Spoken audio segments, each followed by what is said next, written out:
করেও কেউ এতটা আল্লাহর পছন্দনীয় কাজ করতে পারবে না যতটা পছন্দনীয় আল্লাহর কাছে এই 10 দিনের ইবাদত। সুবহানাল্লাহ। এই 10 দিনের মধ্যে সর্বশ্রেষ্ঠ দিন হচ্ছে ইয়াউমে আরাফা এবং ইয়াউমুন নাহার। আমরা আজকে আলোচনা করার মতো ইয়াউমে আরাফাটা নিয়ে নিচ্ছি, কারণ 10 তারিখ নিয়ে কথা বলার মতো আরেকটা খুতবা আমরা পাবো। এই জন্য আজকে ইয়াউমুন নাহার নিয়ে কথা বলবো না, সেটা আগামী খুতবায় হবে ইনশাআল্লাহ, যে 10 তারিখ ঈদের দিন আমাদের কি করণীয় রয়েছে সেই সম্পর্কে আমরা আলোচনা করব। যেহেতু ইয়াউমে আরাফা আগামী শুক্রবার, এই জন্য আগে থেকে আমাদেরকে প্রস্তুতি নিতে হবে। তাই আরাফা সম্পর্কে 2-1টি কথা আমি আপনার কাছে পেশ করি, যদিও আমরা এই সম্পর্কে যথেষ্ট কিছু জানি। আরাফার দিন, এটা এমন একটা শব্দ আরাফা, এই দিন এবং স্থান এবং আরাফার ময়দানে যারা উপস্থিত থাকবে এবং আরাফা দিনের আমল, এই 4টা জিনিস মর্যাদাপূর্ণ। ইয়াউমে আরাফা, এই আরাফার সাথে লেগে আছে স্থান। একটা সময়কে ইয়াউমে আরাফা বলা হয়, সেটা হচ্ছে 9 জিলহজ, এবং সেই দিনে আরাফাতে অবস্থান করার নামকে বোঝানো হয়। এবং যারা অবস্থান করে, এই 4টা জিনিস যেটা আরাফার সাথে লেগে আছে সব শ্রেষ্ঠ। ওই দিনটা শ্রেষ্ঠ, স্থান শ্রেষ্ঠ, ওই কর্মগুলো শ্রেষ্ঠ, এবং যারা সেই কর্মে লিপ্ত থাকবে তারা শ্রেষ্ঠ। কিভাবে? আসুন একটা হাদিস শোনাই। আয়েশা রাদিয়াল্লাহু তাআলা আনহা তিনি বলেন, ইন্না রাসূলুল্লাহ সাল্লাল্লাহু আলাইহি ওয়াসাল্লাম قال মা মিন ইয়াউমিন আকসারা মিন আইয়ুতিকাল্লাহু ফি আবদাম মিনান নার মি ইয়াউমি আরাফা। আল্লাহ সুবহানাহু ওয়া তাআলা ইয়াউমে আরাফা দিন, যেই দিনই হোক, ওই দিনে এত সংখ্যক মানুষকে জাহান্নামের আগুন থেকে মুক্তি ঘোষণা করে দেন, পৃথিবীর অন্য কোনো দিনে এত মানুষকে মুক্ত করা হয় না। এজন্য আল্লাহর কাছে আমরা দোয়া করে, আল্লাহ যাদেরকে এই আরাফাতে মুক্ত করে দেওয়া হবে, আল্লাহ আমাদেরকেও তাদের অন্তর্ভুক্ত করুন। এবং বিশেষ করে বোঝা যায় এটা হবে যারা আরাফার ময়দানে সেদিন উপস্থিত থাকবে, তাদের মধ্য থেকে অধিকাংশকে আল্লাহ সুবহানাহু ওয়া তাআলা বা আল্লাহ যত চায় তত তাদের পক্ষ থেকে, তাদের মধ্য থেকে ক্ষমা করে দিবেন। এর ইঙ্গিত এই হাদিসের শেষে রয়েছে। কি আছে? ওয়া ইন্নাহু লায়াদনু, আল্লাহ সুবহানাহু ওয়া তাআলা ওই আরাফা ময়দানে যারা উপস্থিত থাকেন সেই দিন আল্লাহ তাদের নিকটবর্তী হন। সুম্মা ইউবাহি বিহিমুল মালাইকা, তখন আল্লাহ ওই টিম যারা আরাফার ময়দানে অপেক্ষমান রৌদ্রের তাপে বসে আছে, আল্লাহ তাদের সম্পর্কে ফেরেশতাদেরকে জিজ্ঞেস করেন, মা আরাদা হাউলাই, বলো তো দেখি এরা এদের রাজ্যপ্রাসাদ, তাদের আপন ভালো ভালো জায়গাগুলো, বেডরুম ছেড়ে দিয়ে এই ময়দানে বসে আছে কেন? আল্লাহ সুবহানাহু ওয়া তাআলা তাদের মর্যাদা এইভাবে তুলে ধরেন। মানে আল্লাহ বোঝাতে চেয়েছেন এই লোকগুলো মূলত তার নাজাতের জন্য এবং আমার সন্তুষ্টির জন্যই এখানে উপস্থিত হয়েছে। এখানে আর কোনো ইচ্ছা নাই, আর কোনো উদ্দেশ্যে এখানে আসেনি। এখানে কোনো গুপ্তধন নিতে আসে নাই, এখান থেকে কোটিপতি হয়ে যাওয়ার জন্য আসে নাই। কেবলমাত্র আল্লাহর সন্তুষ্টির জন্য তারা আজকে এক কাপড়ে এখানে অবস্থান নিয়েছে, যাতে করে আল্লাহ তাদেরকে ক্ষমা করে দেন। এই জন্য আল্লাহ সুবহানাহু ওয়া তাআলা তাদেরকে বলেন, মা আরাদা হাউলাই, তাদের উদ্দেশ্য কি? তার মানে যারা সেখানে উপস্থিত হয়েছেন মূলত তাদের দিকেই কথাটা যায় যে আল্লাহ অসংখ্য মানুষকে সেই দিন জাহান্নামের আগুন থেকে মুক্ত ঘোষণা করে দিবেন। এই হাদিসটি ইমাম মুসলিম কোট করেছেন, কিতাবুল হজ 3180 নম্বরে আপনি হাদিসটি পেয়ে যাবেন। তাহলে এই হাদিসের মধ্যে রয়েছে আরাফাতের দিন অসংখ্য মানুষকে জাহান্নাম থেকে মুক্ত করা হয়। তাহলে এটা দিনের বৈশিষ্ট্য পাওয়া যায়। ওই দিন আল্লাহ আরাফাবাসীর নিকটে হন, মানে আরাফার ময়দান যেখানে, তাদের যারা উপস্থিত হচ্ছে তাদের মর্যাদা প্রকাশ পাচ্ছে। এবং এটা এমন একটা দিন যেই দিন রাসূলুল্লাহ সাল্লাল্লাহু আলাইহি ওয়াসাল্লাম আরাফার ময়দান থেকে উঠে দাঁড়িয়েছেন, মুজদালিফার দিকে যাবেন সেই সন্ধ্যায়, সেটা হচ্ছে 10ই জিলহজ, মানে সূর্য ডুবে গেলেই তো 10 তারিখ শুরু হয়ে যায়। আর রাসূল যখন আরাফার ময়দানে এখনো বের হন নাই, উপস্থিত, সেখান থেকে মুজদালিফার দিকে রওনা হবেন, তখনই আল্লাহ আয়াত নাজিল করেছেন, আল ইয়াউমা আকমালতু লাকুম দীনাকুম, আজকে আমি আমার দিনকে তোমাদের জন্য পূর্ণ করে দিলাম। এই আয়াত যখন এক ইহুদি শুনেছিল বা পড়েছিল, পরবর্তীতে ওমর রাদিয়াল্লাহু তাআলার খেলাফতকালে, তখন বলেছিল যে আপনারা কোরআনে এমন একটা আয়াত পেয়েছেন, যদি এটা আমাদের ইহুদিদের উপরে আমাদের কিতাবে নাজিল করা হতো, তাহলে যেই দিন এটা নাজিল করা হতো সেই দিনটাকে আমরা ঈদের দিন হিসেবে, আনন্দের দিন হিসেবে ঘোষণা করে নিতাম। তো ওমর রাদিয়াল্লাহু তাআলা বলেছিলেন সেটা কোন আয়াত? তখন বলেছিল আল ইয়াউমা আকমালতু লাকুম দীনাকুম। তখন ওমর রাদিয়াল্লাহু তাআলা বলেছিলেন, এটা আমি ভালো করেই জানি এই আয়াতটা কোন দিন নাজিল হয়েছে, কোন স্থানে নাজিল হয়েছে। সেটা ছিল জুমার দিন, সেটা ছিল আরাফার ময়দান, আর সেটা ছিল ইয়াউমুন নাহার, 10 তারিখের রাত। তার মানে কি, যেই দিনে আমরা ঈদ পালন করি আল্লাহ ওই দিনই আয়াতটা নাজিল করেছেন।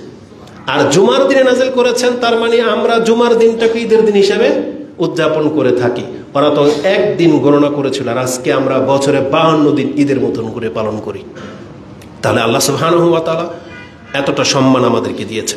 তো আরাফার ময়দানে যারা উপস্থিত, এটা তাদের বৈশিষ্ট্য পেয়ে গেলাম। আমরা কি পাবো? এই জন্য আমাদেরকেও মাহরুম করা হয়নি। রাসূলুল্লাহ সাল্লাল্লাহু আলাইহি ওয়াসাল্লাম বলেছেন যে আমাদের করণীয় হলো, যেই ব্যক্তি আরাফাতে সিয়াম পালন করবে আরাফার দিন, রাসূল বলেছেন সিয়ামু ইয়াউমে আরাফা, আরাফাতের দিনের একদিনের সিয়াম, আহতাসিবু আলাল্লাহ, আমি আল্লাহর কাছে এটা প্রত্যাশা রাখি, আইয়ুকাফিরা সানাতাল্লাতি কাবলা ওয়া সানাতাল্লাতি বাদা, আল্লাহ এই একটা সিয়ামের মাধ্যমে তার 1 বছরের পূর্বের এবং 1 বছরের পরের পাপকে আল্লাহ মাফ করে দিবেন। সুবহানাল্লাহ। এটা ইমাম মুসলিম কোট করেছেন, 2663তে রয়েছে। আরেকটা শব্দ হলো সুইলা আন সাওমি ইয়াউমি আরাফা ফাকালা ইউকাফিরু সানাতাল মাদি ওয়াল বাকিয়া, রাসূলকে যখন জিজ্ঞাসা করা হয়েছে আরাফার সিয়াম সম্পর্কে, আরাফার দিনের সিয়াম, রাসূল বলেছেন এর মাধ্যমে এই বছরের অতীতের এবং পরের গুনাহকে মাফ করে দেওয়া হবে। এটাও ইমাম মুসলিম কোট করেছেন, 2664তে আপনি হাদিস পেয়ে যাবেন। তা আরাফার দিনের এটা হচ্ছে আমাদের জন্য সবচেয়ে বড় একটা আমল, যে আরাফার দিন আমরা সিয়াম পালন করব। আর আমাদের চাঁদের উপরে ভিত্তি করে, কবে বললাম আমাদের আরাফা? আগামী জুমা, আগামী শুক্রবার, যেহেতু শনিবার দিন আমাদের এখানে ঈদ, 6 তারিখ হচ্ছে আগামী শুক্রবার, বৃহস্পতিবার দিন রাত যাওয়ার পরে যে দিন আসবে সেটা হচ্ছে সিয়াম রাখার দিন। এই আরাফার দিন থেকে আমাদের আরেকটি কর্ম কোরআন হাদিস থেকে জানা যায়। হাদিসের মধ্যে যেটা আছে যে আরাফার দিন যেই দিন থেকে শুরু হবে, মানে জুমার দিনের ফজরের সালাত, তারপর থেকে নিয়ে বিশেষভাবে তাকবীর পাঠ করার কথা প্রমাণ পাওয়া যায়। এই ক্ষেত্রে আব্দুল ইবনে আব্বাস, আলী রাদিয়াল্লাহু তাআলা আনহুমা, ইবনে মাসউদ, তাদের থেকে এই আমল আমরা পাচ্ছি, যদিও সেটা রাসূলুল্লাহ সাল্লাল্লাহু আলাইহি ওয়াসাল্লাম থেকে পাওয়া যাচ্ছে না, মানে এটা রাসূল করেছেন বলে এরকম প্রমাণ পাওয়া যায় না। তবে আব্দুল ইবনে মাসউদ, আব্দুল ইবনে আব্বাস, আলী রাদিয়াল্লাহু তাআলা আনহুম আজমাইন, তারা এটা করতেন। ওয়ান আলীইন আন্নাহু কানা ইউকাব্বিরু বাদা সালাতিল ফজর ইয়াউমি আরাফা, তিনি ফজরের নামাজের সালাম ফেরানোর পর আরাফার দিনে ইলা সালাতিল আসরি মিন আখির আইয়ামিত তাশরিক, আইয়ামে তাশরিকের আসরের সালাত পর্যন্ত তারা কি করতেন? ইউকাব্বিরু বাদাল আসর, তারা প্রত্যেক নামাজের পরে তারা তাকবীর পাঠ করতেন। এই হাদিস মুসান্নাফ ইবনু আবি শাইবা 5631 এবং 5633-এ রয়েছে। যে মুসান্নাফ ইবনে আবি শাইবা থেকে হানাফি সমাজের লোক বেশি উদ্ধৃতি দিয়ে থাকে। তাহলে এটা কাদের আমল? সাহাবায়ে কেরামদের আমল। এটা আমরা সুন্নাহ বলবো না, যেহেতু রাসূল সাল্লাল্লাহু আলাইহি ওয়াসাল্লামের হাদিস না, এটা সাহাবায়ে কেরামদের কাছ থেকে আমরা এটা পেয়েছি। এবং তারা কি বলে তাকবীর পাঠ করতেন সালাম ফেরানোর পর? আল্লাহু আকবার, আল্লাহু আকবার, আল্লাহু আকবার, লা ইলাহা ইল্লাল্লাহু, আল্লাহু আকবার, আল্লাহু আকবার ওয়ালিল্লাহিল হামদ। এটাও আপনি মুসান্নাফ ইবনে আবি শাইবা 5633-এ পেয়ে যাবেন। আমাদের সমাজে 2 বার আল্লাহু আকবার বলা হয়, কিন্তু 2 বার এবং 3 বার উভয়টা রয়েছে। আমরা একটা বেশিটা নিয়েছি, 3 বার আমরা বলে থাকি।